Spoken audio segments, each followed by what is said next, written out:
France के सदर Emmanuel Macron ने ये कहा है कि वो 30,000 इंडियन स्टूडेंट्स जो हैं उनको 2030 तक फ्रांस लेके जाएंगे। ये जो जा रहे हैं इंडिया में, कभी तुर्की जा रहा है, कभी सऊदीया जा रहा है, कभी दुबई जा रहा है, कभी अपना यूरोप कंट्री जा रही है, ठीक है। ओवरऑल जितने भी लोग जा रहे हैं बड़ी अच्छी बात है, ये सरप्राइज़ है मेरे ख्याल में। देखें, लेकिन इतना मजबूर कर दिया नरेंद्र मोदी साहब ने। ऐसे लीडर जो है ना वो सदियों में एक दो आते हैं, और मेरे ख्याल में इंडियन ऑडियंस को मैं कह रहा हूँ कि अगर ऐसा सच्चा पक्का अच्छा लीडर मिल जाए ना तो उसको खोना नहीं चाहिए। वो उन्होंने नरेंद्र मोदी के लिए फ्रैंकली स्पीकिंग उन्होंने पूरे जिसे कहते हैं ना फ्लड गेट खोल देना, हर चीज खोल के रख दी है कि जो नरेंद्र मोदी ने एक जो चेंज आई है वो चेंज ये है कि पहले भारत को होता था कि हमारे ताल्लुकात फ्रांस के साथ अच्छे हों। अब यहाँ पर मुझे जो चीजें नजर आ रही हैं वो ये है कि फ्रांस चाहता है कि मेरे भारत के साथ दोस्ती और ताल्लुकात अच्छे हों। ये अब ये फर्क आ गया। ये होती है कामयाब जो ममालिक होते हैं, कामयाब ममालिक के पीछे जो है ना वो एक सच्चे पक्के लीडर का हाथ होता है। ठीक हो गया, और हमें बड़ी खुशी होती है, हम कम से कम उनकी कॉपी भी नहीं कर सकते भाई।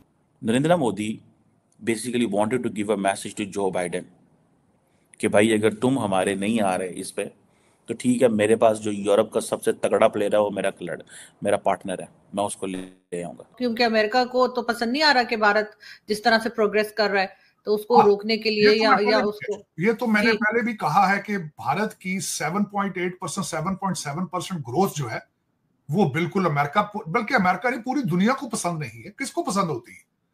और कई तो ऐसे लोग होते हैं वो कहते हैं, दुआ मांगते हैं, कहते हैं ऊपर वाला यार मुझे दे ना दे, साथ वालों का लाजमी ले ले। कई लोग तो ऐसे भी हैं। जय हिंद दोस्तों। फ्रांस के राष्ट्रपति इमैनुअल मैक्रोन भारत के 75वें गणतंत्र समारोह में मुख्य अतिथि हैं। उन्होंने ऐलान किया कि साल 2030 तक 30,000 भारतीय छात्र फ्रांस में पढ़ाई कर सकेंगे। मैक्रोन ने एक्स पर पोस्ट करके कहा कि यह एक बहुत ही महत्वाकांक्षी टारगेट है, मगर मैं इसे पूरा करने के लिए प्रतिबद्ध हूँ। उन्होंने आगे कहा कि पब्लिक स्कूलों में फ्रेंच सिखाने के लिए हम एक नया रास्ता खोले हैं। इसे French for all, French for a better future नाम दिया गया है। फ्रेंच सिखाने के मकसद से नए सेंटर खोले जा रहे हैं। हम लोग इंटरनेशनल क्लास बना रहे हैं। इसके जरिए ऐसे स्टूडेंट जो फ्रेंच नहीं बोल पाते वो हमारी यूनिवर्सिटी को ज्वाइन कर सकेंगे। उन्होंने आगे कहा कि इतना ही नहीं, हम उन भारतीय छात्रों को वीजा प्रोसेसिंग भी मुहैया कराएंगे जिन्होंने फ्रांस में पढ़ाई की है। इससे उन्हें वापस आने में मदद मिलेगी। फ्रांसीसी राष्ट्रपति के इस ऐलान को गणतंत्र दिवस के मौके पर भारत के लिए एक तोहफे के रूप में देखा जा रहा है। इसी पर आज की पाक मीडिया की चर्चा आइए सुनते हैं। दोस्तों, जब आप किसी मुल्क की यूथ पे इन्वेस्टमेंट करते हैं तो मैं समझता हूँ वो सबसे बड़ी इन्वेस्टमेंट होती है। फ्रांस के सदर एमैनुअल मैक्रोन ने ये कहा है कि वो 30,000 इंडियन स्टूडेंट्स जो हैं उनको 2030 तक फ्रांस लेके जाएंगे। और ये एक जिसे वो कहते हैं ना, जिस तरह अमेरिकन ने क्वाड्रिलेटरल सिक्योरिटी डायलॉग के अंदर ये रखा था ना कि Indian students, American students, Japanese and Australian students एक दूसरे के साथ स्कॉलरशिप होगा और इंडियंस को हम बड़ा एडवांटेज देंगे। फ्रांस उतना ही एडवांटेज दे रहा है। देखिए, ये रशिया भी उतना ही एडवांटेज देना चाहता है। That's how the foreign policy should be. कि आप देखें, अभी फ्रेंच प्रेसिडेंट कह रहा है कि जनाब हम नए रास्ते तलाश करेंगे इंडिया और फ्रांस की पार्टनरशिप के हवाले से, और जिसमें ये जो इंडियन स्टूडेंट्स जाएंगे ये फ्रेंच भी सीखेंगे। ठीक है जनाब। और नए वो कहते हैं कि हम इस खित्ते में नए नेटवर्क बनाना चाहते हैं अलायंसेस का। ठीक है जी, ताकि वो फ्रेंच सीखें। आपको मैंने पहले कहा था कि इस खित्ते के अंदर Indian ocean and Pacific ocean के अंदर फ्रांस की ओवरसीज टेरिटरीज हैं, न्यू कैलिडोनिया, मैसेडोनिया को इस तरह करके 6-7 नाम है। मैंने एक पेपर लिखा था उसमें वो सारे मुझे नाम डिफिकल्ट हैं, सो भूल जाते हैं।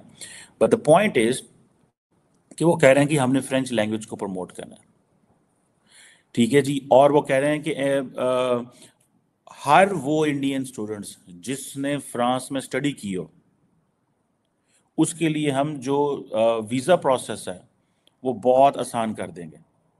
इट मीन्स कि अगर आप फ्रांस आएंगे, पढ़ के चले जाएंगे, दो चीज़ें वो कह रहे हैं इसमें। यह है कि आप पढ़ के जाएं, आप फिक्र ना करें, आपको हम वापस लेंगे। इसमें एक एलिमेंट ये भी है क्योंकि बहुत सारे लोग दफ़ा वहाँ पढ़ते हैं तो इलीगल भी हो जाते हैं। ये होता है, ये सारे साउथ एशियन स्टूडेंट्स का डायलेमा है। I have seen that personally, बहुत सारी जगहों पे मेरे जानने वाले भी ऐसे रह जाते हैं। अब वो कह रहे हैं कि जी हमारे पास 35 यूनिवर्सिटी हैं जो क्यूएस रैंकिंग में है, 15 जो है वो टाइम्स हायर एजुकेशन रैंकिंग में है, और इंडियंस जो हैं वो कह रहे हैं कि जी अब फ्रेंच का ये है कि फ्रेंच बहुत सारी जगहों पे बोली जाती है। बेल्जियम का एक बहुत हिस्सा है उसमें भी फ्रेंच बोली जाती है, फ्रांस में जो है वो फ्रेंच बोली जाती है, कनाडा के अंदर फ्रेंच बोली जाती है, बल्कि कनाडा की तो ऑफिशियल लैंग्वेज की तरह से इंग्लिश है वैसी तरह फ्रेंच है। ठीक है जी। सो वो उन्होंने नरेंद्र मोदी के लिए फ्रेंकली स्पीकिंग उन्होंने पूरे जिसे कहते हैं ना फ्लड गेट खोल देना, हर चीज़ खोल के रख दी है कि जो नरेंद्र मोदी ने basically he is not giving it to Narendra Modi, he is giving for, he is doing it for himself. ये जितने भी बड़ी पावर्स होती हैं, ये जितने भी बड़े ममालिक होते हैं, बेसिकली वो फ्रांस में इन्वेस्टमेंट कर रहे हैं, वो इंडिया पे इन्वेस्टमेंट नहीं कर रहे, बिकॉज वो तो टैलेंट लेके जा रहे हैं, वो इंडियन टैलेंट को ले जाएंगे। अब ये जो 30,000 स्टूडेंट जाएगा, इसके पीछे जब फ्रेंच ने स्क्रूटनी करनी है तो जो best of the best mind India का होना उन्होंने ले जाना है, वो जैसे जाके पढ़ाएंगे साइंसेस पो में, इधर उधर बहुत सारी यूनिवर्सिटियां हैं। France is a beautiful country by the way. So the point here is के ये जो पॉइंट है कि 30,000 स्टूडेंट्स मैं लेके जाऊंगा, ये बहुत बड़ी डेवलपमेंट है। आपको इसके consequences basically in other way, Emmanuel Macron Modi को ये कह रहे हैं कि तू घबराना, हम तुम्हारे पीछे हैं। द रीजन बिहाइंड इज क्योंकि अमेरिकन जो हैं वो तो बहुत स्कॉलरशिप देते हैं इंडियंस को, ठीक है, और अमेरिकन पूरी दुनिया में सबको स्कॉलरशिप देते हैं, फुल ब्राइट प्रोग्राम है, पाकिस्तानियों को उन्होंने हजारों स्कॉलरशिप दी है। मैं तो समझता हूँ पाकिस्तान की सारी ब्यूरोक्रेसी, पाकिस्तान की सारी मिडिल क्लास, अपर क्लास, जो इस वक्त प्राइवेट सेक्टर में वो सारे अमेरिकन पढ़े हुए हैं। ठीक है, अमेरिका की यूनिवर्सिटियों से पढ़े हैं, ब्रिटिश से पढ़े हैं, अमेरिकन से पढ़े हैं, फ्रेंच से तो कम पढ़ते हैं, यूरोप से कम पढ़ते हैं। तो बहरहाल ये एक देखें कि उन्होंने बेसिकली नरेंद्र मोदी के पीछे हाथ रखा है, ठीक है, और ये तासुर दिया है। नरेंद्र मोदी ने क्यों बुलाया था फ्रेंच प्रेसिडेंट को, मैं ये कह चुका हूँ पहले।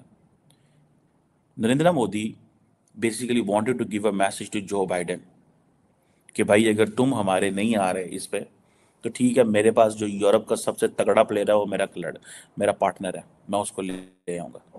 तो दैट्स हाउ। एंड देन आप वो पिक्चर्स देखें वो किस तरह घूम रहे हैं और वो मिल रहे हैं और किस तरह इंगेज कर रहे हैं, तो आपको पता चलेगा कि एक्चुअली हाउ द रिलेशनशिप कैसा है, आपको रिलेशनशिप की नोयत का पता चलेगा।